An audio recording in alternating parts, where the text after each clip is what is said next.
Hey everyone, welcome back to another episode of the Ground Up Podcast. My name is Matt Walton, here with my co-host Matt Huber. How you doing, Matt? Man, fantastic. Today's been a great day, full of meetings already, but man, the exciting conversations we're having is something that makes the day go by faster. Absolutely. And I'm excited about our guest today. Rob, how you doing today? Hey, I'm good. Thanks for having me, guys. So this is Rob Henderson, CEO of Jump Crew. Rob, give us a little bit of your background. Give us an elevator pitch on you. Yeah, sure. Quick elevator pitch. Started out as a co-founder in a software business called LocalVox, content marketing automation, back when those things didn't mean anything together, which was a fun way of learning sales and marketing, basically getting the door slammed in my face for about 3 years straight, which was a lot of fun. But when the market decided they knew what content marketing was and wanted to do it, we were there, heard us pitch it quite a few times. And so our business grew very quickly and eventually was acquired by a larger company. And in that transformation, I realized that what we had done was pretty unique in our sales and marketing process and how a small, nimble team was able to get so many clients onto our platform, and decided to sort of productize that and take that out to market for our customers. And so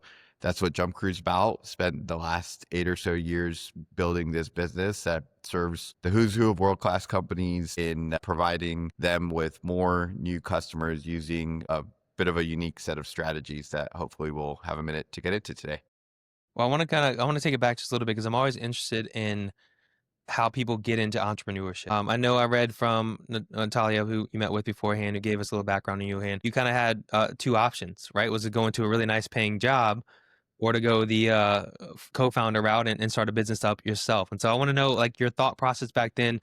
What made you make the jump, and how has it been since then? Obviously, I think pretty good, but tell us. Yeah, it was definitely a big decision. It was sort of like a movie, actually. It was like this moment where I had this binary choice to make on, who I wanted to be when I grew up, or at least I thought that was the case. And, my wife and I now, we've been married for almost like 22 years. But Okay. at that time, my father-in-law was somebody who I really respected and thought a lot of. So I went to him for advice, and he just said, look, at this age, you can take some risks and take some chances, and it'll still be okay, even if it goes completely sideways. But you can't do it the other way around. Like in 10 years, you're not going to want to quit your high-paying job to go try a startup. So it was good advice, and so ultimately, it was interesting. It was not only was it good advice, but it was advice that I wasn't expecting him to give me. So those two things together, kind of getting my new father-in-law's blessing plus having some pretty solid logic behind it was what led me to being an entrepreneur, and haven't looked back since. How old were you when you made that decision? Like probably my mid to late 20s, something like that. Yeah, ready to go. Yeah, I'd say that Matt and I obviously made a similar end decision, but it took me a lot longer to get there, Robert. Yeah. I tell you, I went the corporate route first. I spent over probably 12 years in the corporate landscape doing it the corporate way. And then the mistake I made was it became almost impossible for me to then walk away from the, I call them golden handcuffs, that were presented to me by these companies to help me do the role in which I had grown to become. And yeah, I wish I had the support of somebody like you did earlier in my career to kind of say, hey, point me that direction. My wife has always been a great support system to say, hey, I believe in you, go do what you need to do. I just probably didn't have the same confidence to be that until I had overcome that journey. Matt, you obviously had a different path to this decision because you always knew the corporate lifestyle wasn't for you. You always were just looking for the way to not be in the corporate lifestyle. But I mean, as you hear Robert's story, like, what do you kind of internalize that within you? Yeah, mine's a little different because I was always a terrible employee. I knew my choice would be obviously to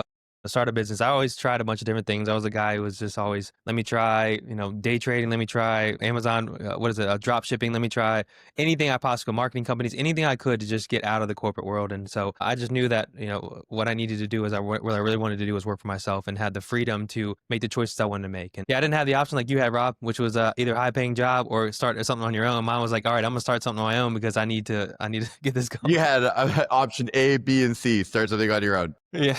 Well, I'll give you a funny one that I've been reflecting on recently, which is, I think being an entrepreneur makes you a good employee. So I've had times in my life where, we've transacted and I've gone to join a bigger team, or even just the way that as a CEO you work with your coworkers. When you understand like just how critically important is for each person to play their role and do what they're supposed to do, as a founder, CEO, as an entrepreneur, you get this newfound appreciation for that. Like, hey, we have a mission to accomplish. We need to get this thing done. Everyone needs to understand what they're supposed to do, and they just have to go do it. You have to trust that they're doing it. And so as an entrepreneur, you start to really realize the importance of that. So then when you're in a position, when you're in a team situation, and you're being relied upon to do something, you have a new appreciation for what that role really means, because you've been on the other side of it before, and you had to have a different view of how important each individual contributor's roles are. I want to ask you this then, as someone who builds teams like you do, do you go out and find great talent and then build a process around, or do you put a process in place and then find the person that can fit in that process instead? Man, you're going to hate this answer. All the above, all the above. It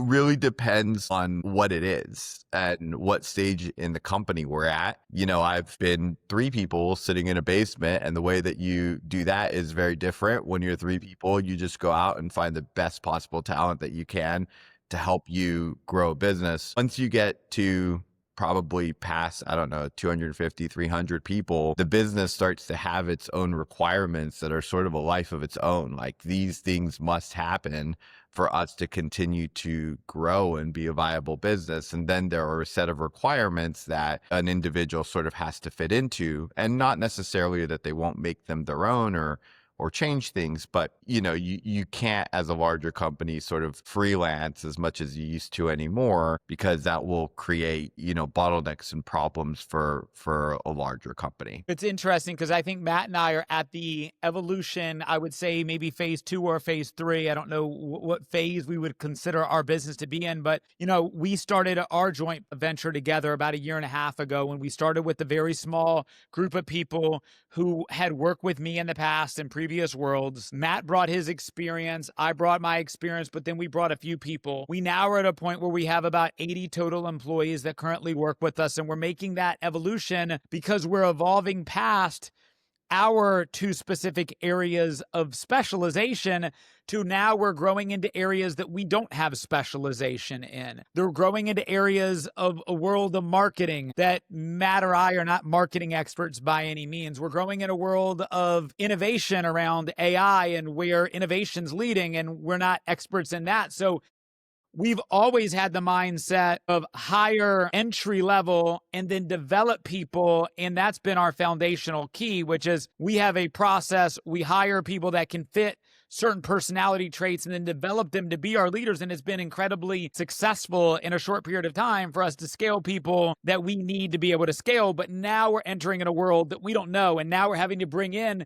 kind of almost the opposite side of what you just said. We're needing to bring in experts that now check a category that we don't have expertise in. I'm sure at the points of your business, there were those areas of growth that you hit. If you maybe could give us some advice on kind of how to best scale in that phase 2 or phase 3 where we're at today. Yeah, well, I hate to tell you this, but there's no real easy way. That's one thing that I've found for sure. I've definitely tried to find the easy way on many occasions, but there's no real easy way, because there's a, like, growing at the rate, which congratulations, like growing at the rate that you guys are growing at. It's not simple, right? It becomes complicated, and it also becomes nuanced, right? There's different challenges that you're facing every day, and they get more and more complicated over time. And so I think what I would say, as far as, I don't know if it's advice, but I can tell you my experience, is that really understanding where your business is at the moment in time that you're in, and making decisions based on that is critically important, because I don't think that there's one like size fits all. You just do it this way and it's great. So some of the examples that I would say is like, you get to this point. So your strategy is something I wholeheartedly agree with, right? You bring people in, they're smart people, they're motivated people, they want to be a part of the business, and we all kind of grow up together, right? And we figure out new things and we learn new things along the way. And that's really exciting and fun. And then you have this moment where you're, okay, well, there's, let's say 6 of us leading the business, and we all think exactly the same, and we all grew up in business the exact same way. And we're not challenging each other's ideas, not because we don't want to challenge each other's ideas, but because we simply, all think the same way. And now it's time for us to bring somebody from the outside in. Yeah. And so it's a little bit evolutionary, and it's a little bit based on different things that happen in your own businesses that you need to manage too. Yeah, and I think that, when we're attacking this problem, I think that we've brought in a bunch of people that are super loyal and super versatile. That's the advantage we have today, is that because they've grown up within us, they understand the environment, the culture, they're loyal, and we've been able to move them in many different places. I mean, Matt and I had a conversation with 5 of our leaders today and said, hey, 2 of you, you're going to need to be able to reinvent yourself within the business. We've used you, has been valuable for us to get here, but now you're going to have to be able to reinvent yourself within the business sector of the world. Now, once again, we're going to have to bring in now outside parties. And one of the advices that both Matt and I received is try to bring in people who think differently than you, who don't look at the business the same way. And I think that's, going to be one of our both gifts and curses. I think it's going to be one of the easiest and best things for us, but also a challenge for us, because we do have a certain way that we think and a certain way that we run. But I think the healthiest thing for us to do is bringing in somebody with a different train of thought. Any kind of advice or experience on that, as you've had that core team, that loyal team, that versatile team, now bringing in people who can challenge that? Is there any personality trait or thing you're looking for, or what? Yeah. So the one thing I would say is, like, I would never want to lose that thing, that versatility thing, the agile thing, the grit thing. 9 times out of 10, that wins, right? Because you come across a problem and you have a whole team of people who are so invested and so accustomed to just like diving in and solving that problem that, I look around at very successful businesses that have had challenges, over the past decade, when things spike up and things spike down. We're living in a spiky world right now. And the teams that don't do as well are the teams that don't have that versatility. The teams that do have that versatility usually end up winning, although it can be a little bit messy sometimes. So I'd never want to lose that versatility completely, especially from a cultural perspective. But what I can say is, at some point, you do have to have subject matter experts. And at some point, you have to bring in people who will be like, okay, versatility all the time is not good, guys. You know what I mean? Like, at some point, we got to lock it down and like move forward. And we can't be doing like the totally entrepreneurial thing all of the time. And so bringing those people in is really important. I think mapping out where in your business you want it to not be versatile and where in your business you want it to be versatile is really important. So I'll give you an example. For us in the marketing process, we'd like that to be versatile. We want to be trying something new all the time, new platforms, new lead gen, new content, all of that stuff. We'd love for that to be versatile. In the ops process, when it comes to like CRM, following a sales process, building out structure, reporting processes, we don't want that to be versatile. We want it to be completely locked down, predictable, know exactly where it's going every day, every month, every quarter, every year. And so building a culture where your marketing team, as an example, this isn't true for every company, but for us, where your marketing team can be very agile and versatile, and a smaller machine living in its own little ecosystem. And then your ops team, as an example, is not that way. And it is led by somebody who is very rigid as a strategy for the organization, and says, you know what, we're all going to follow this process. We're all going to use these systems. We're all going to be aligned this way. To us is kind of how the magic happens. And so just like we would think of in the outside world, having a world where we can operate differently and be different, but still get along and execute on a mission is really important. From a leadership perspective, picking what those things are, I think, is really important as well. So if I kind of recap what you said, I think this is really great, is you kind of have two subsets of people, right? It's one is like you got the logical, operation focused brains who are like, I'm going to make sure things processed from A to B is in line and everything's set up right. Then you have the creative minds who are the visionaries. People are going to let them do the creative thinking and ways to think outside the box and do different types of things. But the thing is, they all kind of follow a process that has been built out for them so they can operate within this process that allows them to be creative, but is still along the lines of what your business has. Is that kind of what you, how Yes, you, absolutely. And I'll give you an example, right? So like your order to cash process, you don't want that changing every day. no. That's a nightmare, right? You want your order to cash process to be like, hey, here's how we sign a prospect. Here's the contracting process. Here's the system it goes in. Here's the onboarding call. Here's the invoicing. Like that. And once you nail that down and you have a good system for that, like you don't want to touch that. You're let that go, right? But your delivery team's ability to deliver for that customer, whether they need to change something about the way that they do it, change text messaging people versus LinkedIn messaging people versus emailing people versus calling people, you want them to have that flexibility, because if what they're doing is not driving the outcome that your customer is looking for, then you need them to change that, right? All living within that order to cash process that has been laid out by the company. And so that's where it's yings to the yang, and it sounds to some people like different, but it's really the same. It's just understanding where you want to be rigid and where you want to be flexible. Now, you spoke to this a little bit beforehand. I want to know on your process on this and your thoughts behind this. Is that you got people in your company, especially when you're growing, it's really important to have people who are bought in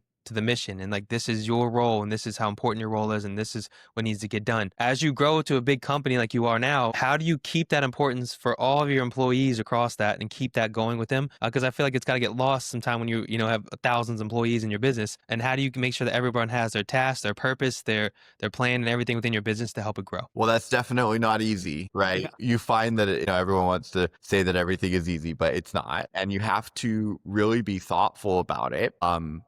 And I think it's really about creating a culture where everybody is sort of freely expressing their thoughts and ideas all the time. And so you have a better vibe of where everybody is at because everybody is communicating. And I think communication is one of the things that gets sort of less shine than maybe it could. As organizations get larger, the methods and channels and tools for communication get more complex. And I think as a leader, it's really important to understand that you might have said something 1,000 times, but it doesn't mean the person in the back heard you. And you just have to keep going, and you have to keep repeating the mission and the vision and the why behind what you're doing. And that really is a very, very important aspect of keeping a thriving culture. And then I think supporting all your leaders through helping them understand the why behind things really helps people as well, because they can communicate the company's mission, vision, values better if they understand the why behind all of those things. And that sort of tends to be a message that gets circulated faster than when people just don't understand the whys and are just sort of having to blindly take things on. How much of for you as a CEO are you having like one-on-one meetings with the people in your company, leaders? Not just like everybody joining on big meetings, but are you, when you do these one-on-one meetings, are you like really diving into what their why is personally and how they want to grow within the business, stuff like that? Are you having any of those meetings at all at this point? Yeah, I mean, I'm lucky. I've worked with the same set of people for quite a long time, and so I think by this point we understand our whys. But yes, I certainly do meet with everybody pretty regularly. I think it's probably just as important, if not more important, to meet with the people that it wouldn't necessarily on paper make sense to meet with. Much as I believe that as a leader, it makes a lot of sense to meet with your prospects and customers as well. And I think that that's sort of an art that's been lost a little bit. A lot of leaders don't necessarily think it's important to just, listen to what their prospects might say or listen to what their customers might say or listen to what your frontlines people might say. But really, for me, that's where I have the most insightful conversations, is prospects telling us why they wouldn't buy from us, or customers telling us what's not working, or even frontlines team members just telling you about their challenges and why something is hard or why something is too easy. That one rarely happens, but it has in the past. And so, yes, meeting with, people that report directly to me is important, but I think even more important is going out there and talking to people who may not have the opportunity to share that input as readily, and creating, a safe space for them to do so. When you say, your customer base, and I love the idea that you, at the size of business that you are at, still have a big goal of wanting to meet with customers, right? I think that's amazing. In addition to that, what I would ask you is, when you're talking to those prospects, what are the reasons why your prospects are telling you, yes, this is why I want to do business with you? And maybe if you're willing to be vulnerable, why are they telling you this is why I don't want to do business with you? Yeah, sure. I'm willing to tell you both. I'm pretty much an open book when it comes to anything. The first one is why people want to do business with us. And the reality is you have to earn the right to win. And too many businesses out there are just like, we just want to win, but they don't necessarily know what their right to win is. And if you don't have a right to win, then it's harder for people to want to do business with you. We've built a business at Jump Crew where we truly believe that we have the right to win. And we have the reasons why we have the right to win sort of written down. We have better data than our competitors. We have a better hiring processes than our competitors. We create an environment where our teammates are going to win. If you stick around Jump Crew for 2, 3, or 4 years and look at the people that have come through here, these are people who move on to, incredible opportunities based on the training and experience that you can get here. And then ultimately we have better processes and systems than I think most people would have internally or externally. And so we genuinely believe that when people partner with us, they're going to have more ROI doing what they're doing. And so that just makes sense for most of our prospects and customers. Why would somebody not want to work with us? For the most part, I think that we've matured enough to realize that we can't be all things to everybody, and we're not even going to try anymore. And when we get to that stage where there's not going to be clear, definable, positive ROI that we can all look at a spreadsheet and say, this is going to be a 6x or a 10x or a 12x. If we can't do that, then it just doesn't make sense for anybody, right? We're making investments in dollars, we're making investments in time, making investments in reputation. And if there's not a clearly defined, hey, this we're going to win, and let's not do it. So that would be the main reason why people would say, no, this isn't clear enough for me. And the driver of that is typically the contract value of whatever you're selling. So if you're selling something that's like $1,000, well, outsourcing this big Jump Crew machine to sell $1,000 things is just, it usually doesn't mathematically work. We'd have to sell like 50 of those a month. And so a lot of times in the discovery process, we'll uncover that right away. And both parties will kind of be like, okay, this isn't going to work.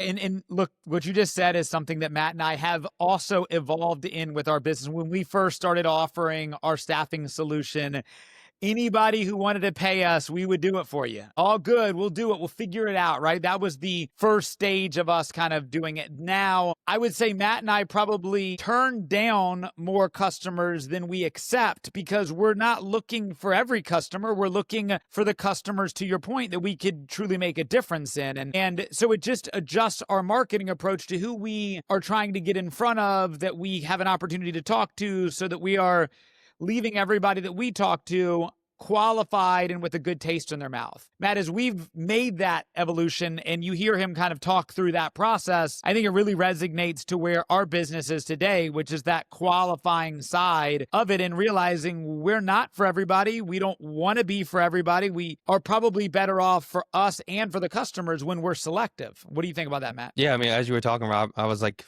yeah, we are going through that right currently. I've turned so many people down because it's just the point where it's like, hey, you don't need to hire us right now. You need to figure out some things on your own before you come to us. When you were talking about that, Rob, is exactly where in line was like, and I wanted to ask you on your process here, did you have to go through a bunch of wrong clients first before you found out, all right, here's our niche that we need to hire, or did you already know? I'm tired just thinking about it. I'm exhausted just thinking about it. Yes, absolutely. Absolutely. And you know what? It's so painful for everybody.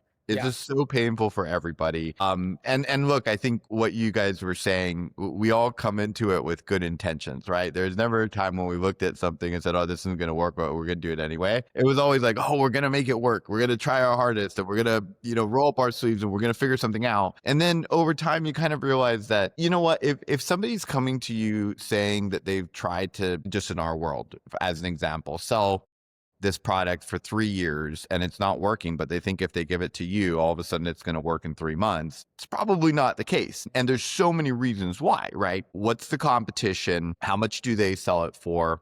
How does their product work? What are regulatory matters around this product or service? There's just this whole thing, this whole laundry list that you could sort of go down and figure out. But the main point being that, although what we do sometimes appears to be magic-like, it is not.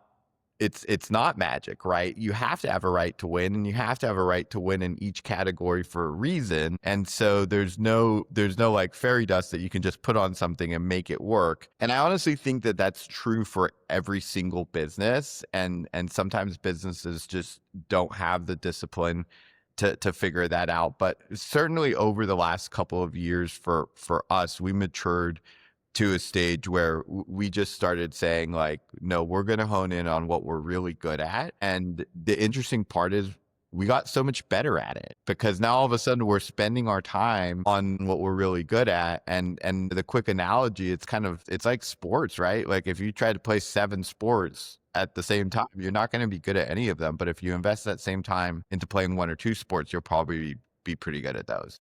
And I'll take that analogy just slightly further. And they say now the specialization at a youth age is probably not the best thing for a kid because there's a burnout period. And I would say when you're a business that's in the youth stage, trying to find out what your sport of choice is going to be is valuable. Being able to try all the sports and learning what you gravitate to and what you become yours, I think is an important thing, but eventually you need to narrow that sport into a sport of specialty. Maybe to add on to that, Rob, if you had to define what is the specialty, what does the business look like? What services are you doing for them? Where is your specialization at today right now? Yeah, absolutely. So, we love selling into SMBs, small, medium-sized businesses around the country. There's so many great reasons why we should sell into them. The biggest part of it is just the volume, right? The economic power that these businesses have. Most people don't think about this, but there's 32 million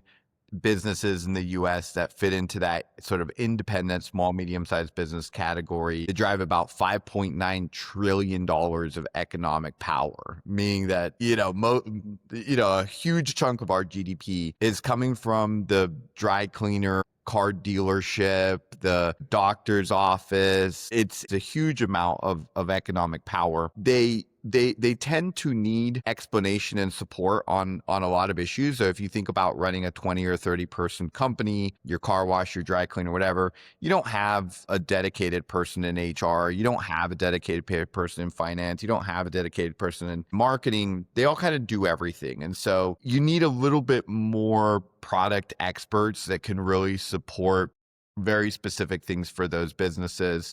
And so our world is really about typically selling media or SaaS software or large platforms into these small and medium-sized businesses. So, some of our customers are like Nextdoor or Experian, companies like that, usually selling software into these small, medium-sized businesses. And that's really been our niche. And we love serving that market and we really enjoy it. Is there an area of focus that, you want to be able to provide? Like from a sales side, obviously we know there are cold callers, appointment setters. There are people who might do a discovery, presenters and closers. Do you guys have all of those options, or you guys mostly focus on filling the funnel up and then count on the businesses to supply the presentation closing of the business? It's really been an evolution, and our evolution has followed the internal evolution of of a human, really, right? So most people start off doing that SDR work, doing that appointment setting work. They gain more product knowledge and they move into an AE role, and then sometimes move into an AM role. So our business has followed the exact same process, harkening way, way back to the very beginning. We actually started off doing lead gen. So we still have a good lead gen practice, but it's become less of our business because what happened was our customers came to us and said, hey, these leads are great, but we really need meetings. And so we said, okay, set up our SDR team, and our customers came to us and said, hey, these meetings are great, but we really need more customers, more revenue. And we said, great. And we set up an AE function, and we're able to get more customers and more revenue. And then ultimately they said, these more customers, more revenue is great, but we need higher retention and upsell, cross-selling capabilities. So then we stood up an account management arm. So today we have all four of those functions, which are also supported by data and operational functions, meaning that have that in place. You really need, for example, to know what your ICP is. Well, we have a data team that does that. You need better reporting once you get to the account management side. So we have a operational team that does that as well. And so really it's a complete full cycle solution, but it also typically works it is a journey, right? We usually start out in one place with our customers, and over time, over a few years, we'll end up earning our way into more responsibility. And what you guys do right now, and this part I'm unclear on, I've run across you guys in the industry. I've run across you guys in the business. We've crossed paths in that sense before. Do the companies have an opportunity to build a team with Jump Crew and then eventually acquire that team? Or is it always sales by contract, like contract work, as in you guys working under a certain expectation to gain a certain result, but it's always that team stays with Jump Crew? Does that make sense what I'm asking? Yeah. It's one of those things that for the most part, the team typically stays with Jump Crew, and it's usually kind of our partner's stated strategy. They have an in-house team, they have an outsourced team, they have an agency, and so on and so forth. But what we've found is that flexibility, that agility to work with customers in the capacity of really being partners and really being teammates is the right way to work. So the interesting thing that has happened in the past is that there's been a reason why teams have needed to be transferred into in-house teams. We've done those transfers, and they've ended up coming back to us for different things, whether that be on the marketing side or the AM side or a new product or whatever it is. And this has happened on several occasions. And so it's not really our model per se, but our model is to be reasonable and do whatever is best for both of the businesses. And so in some cases, we have transferred teams, and it's gone very well. So let's say we have do you present, and I asked this question because when I originally started my business before I partnered with Matt, part of my idea was that we would offer contract-based sales work, but I would present it to them as being able to say, hey, we have a staffing company, plus we have a sales organization. If you want to prove it before you hire it, we can do a prove it model. And then I already have pre-approved pricing of when you hire it, this is what it will cost. Or do you ever lead with, if you want to hire it, here's how much it'll cost, now we'll go prove it? Or is it always an afterthought discussion for you, as in, we've killed it, now they're coming to you and saying, I want to actually internalize this team, and now you guys can kind of set your price? Yeah, no, we've never sort of gone into a partnership with that outcome being the result that we were thinking about. It just sort of has happened organically in the past. And typically speaking, I feel like that's something that will happen with smaller or medium-sized customers. At this point, most of our customers are sort of global Fortune 500 customers. And so they have more of a stated strategy in the multi-year plan that don't typically change very much. So it hasn't come up as much. Now, you talked about this before, but you said one of the things you guys did really well, the business you sold, and one of the things you brought into this one too, was client retention and client satisfaction, of keeping them happy, obviously, and keeping them clients for a long term. What are some of the things that you guys do to ensure that clients continue to stay with you and obviously upsell into more things you guys can offer? Yeah, it really starts in my mind with understanding a business's strategy really, really well, and like holding yourself accountable to being part of that business, almost as if you were there, if it was your business and you were, a stakeholder in their outcomes. It took a while, actually, I think, for that to click with some people. There's this very traditional sort of vendor-vendee relationship that doesn't, in my opinion, work particularly well, especially at a larger scale. And so to me, it always starts with really truly understanding our partner's business strategy. What are they trying to accomplish? And when you understand their strategy, it allows you to really lean in and figure out how to help them execute on that strategy, what type of insights and data and reporting they need to really go back and do what they need to do to win. And I think when you align yourself in that way, you can make yourself a lot more useful. And when you're useful, people tend to like to have you around. And so I really believe that being as aligned as possible with your customer is what wins at the end of the day, which I would sort of parlay that into saying it boils down to having a good product. If the product is useful for your customer, you will upsell. And if it's not, especially in this day and age, you will be unceremoniously dropped very quickly. Yeah, and I think that I don't know if you do this intentionally or not. I'm sure you do, but you think of them as partners and not as just clients. And like you said, the vendor relationship is like, all right, well, if it didn't work out, oh well.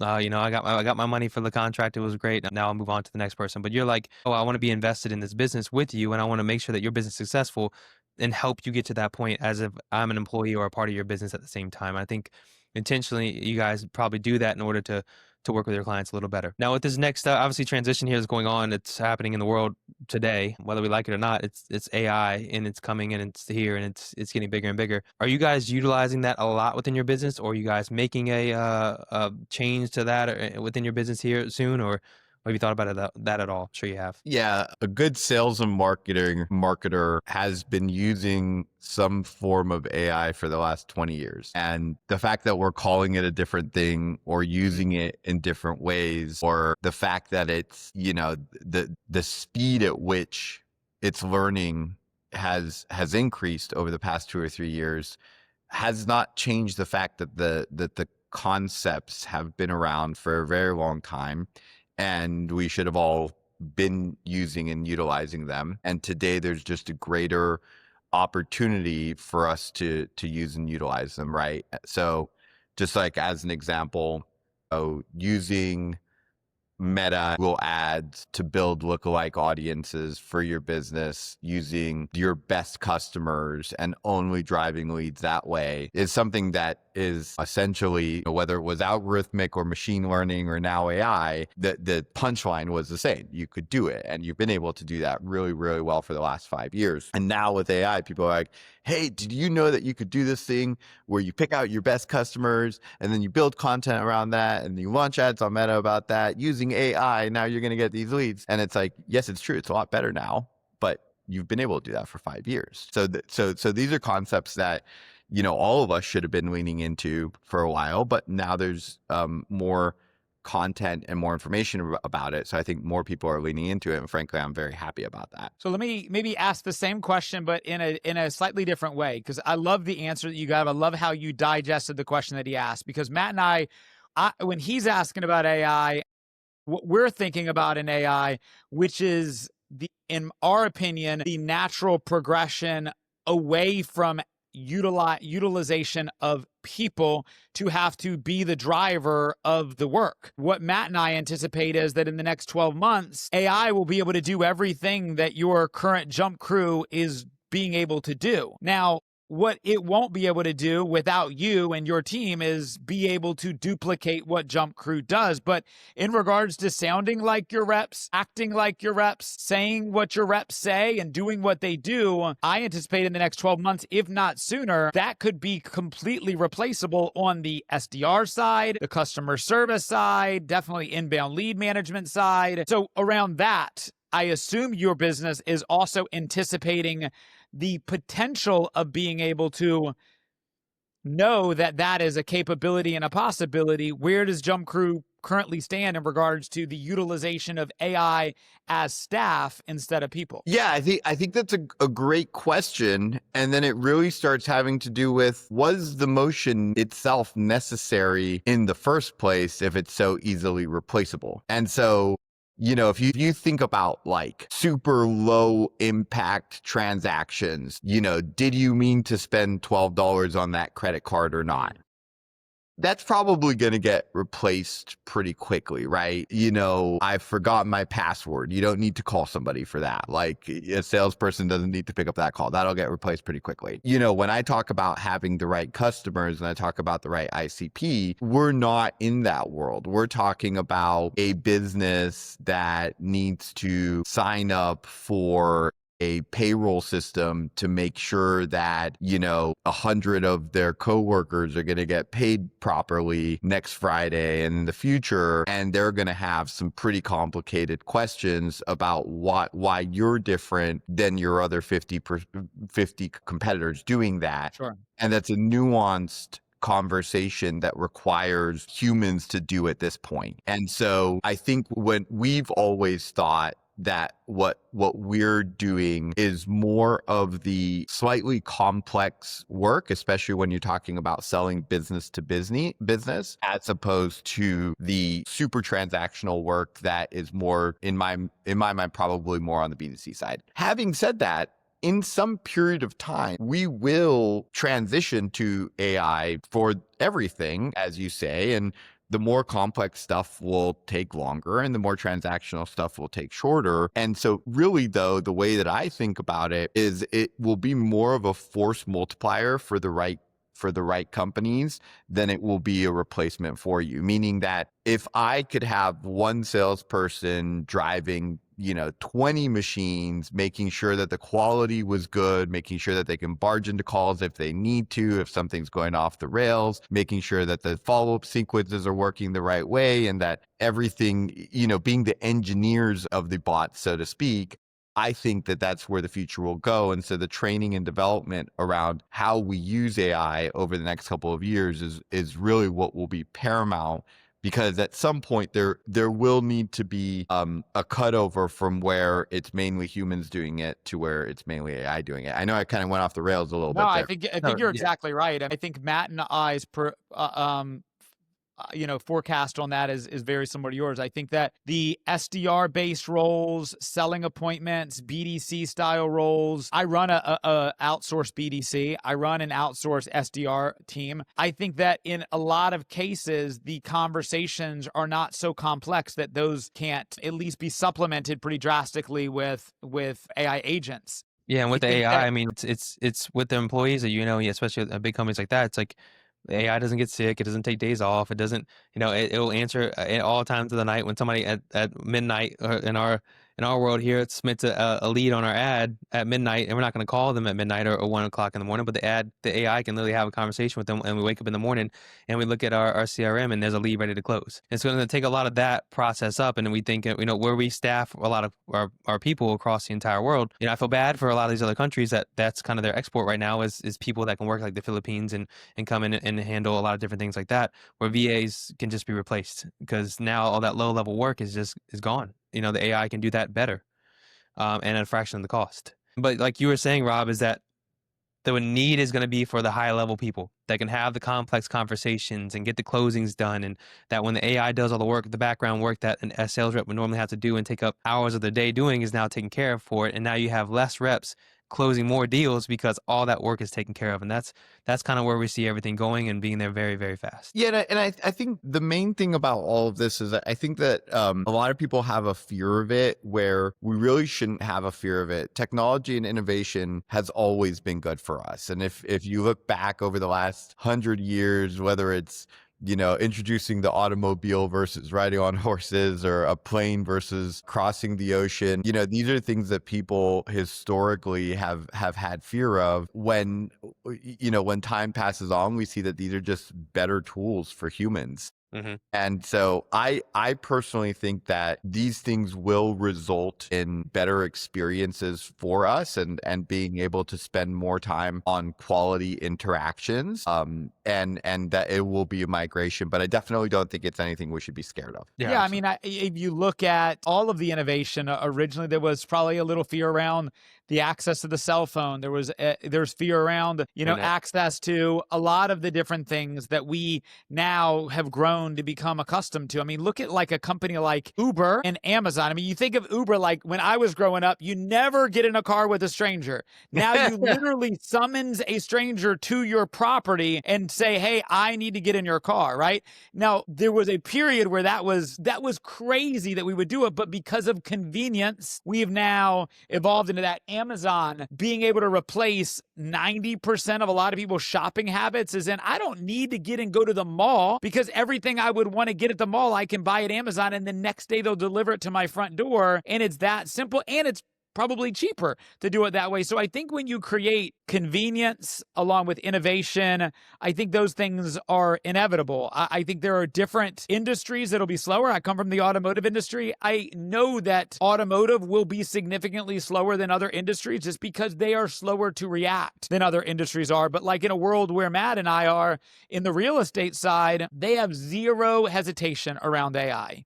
They're ready to go with it today. You deliver a strong product, they will add it to their business sector immediately. So I think there will be different phases of adoption, but I also think that, and this is the hard realization I had to come up with, and Matt as well, which is we can act like it's not coming.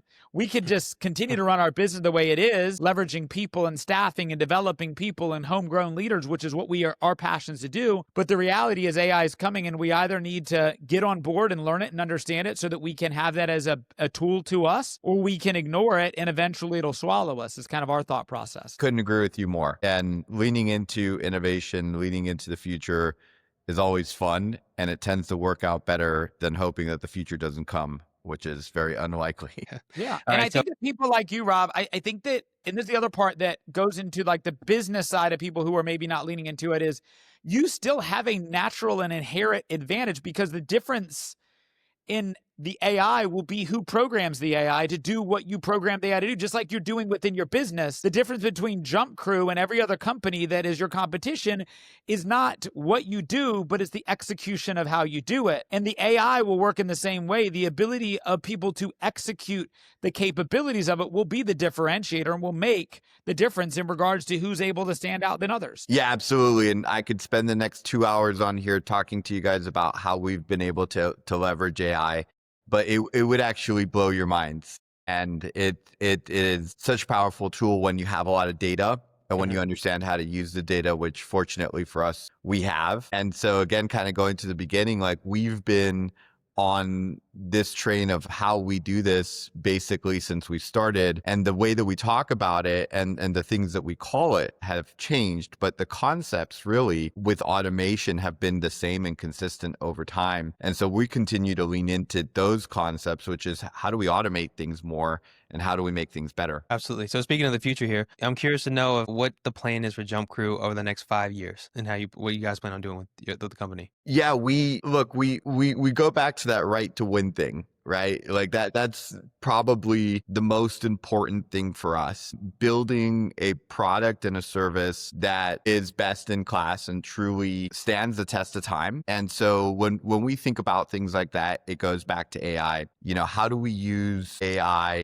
to leverage more of our data to anticipate challenges and anticipate solutions to those challenges for our customers? So the use of AI and how we use our data around AI is one of the things that we think can make us a lot better in the next 5 years. Continuing to really understand who our customers are and building muscles in those verticals is another thing that's really important to us.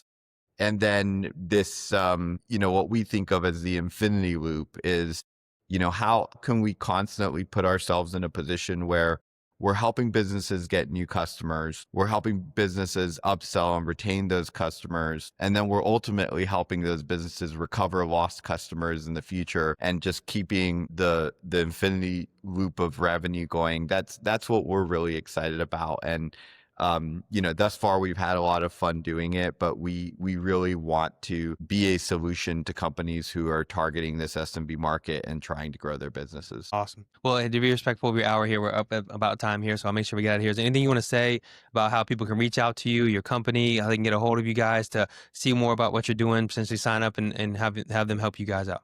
have you helped them out? Excuse me. Yeah, absolutely. My email address is robert@jumpcrew.com. That's the easiest way to reach me, and always happy to have conversations. Awesome. Thank you. We'll link all any social media platforms on this as well, so they can always reach out to you guys over social media. I appreciate your time. Thank you so much for giving us some insight of what you guys are doing. I'm giving some advice as well for somebody who's a little bit further ahead on us. Definitely a lot further ahead than us A right lot now. further ahead. A lot further Definitely not a ahead. little, but a lot further. Thank you so much for your time. Thanks so much, guys. Appreciate it.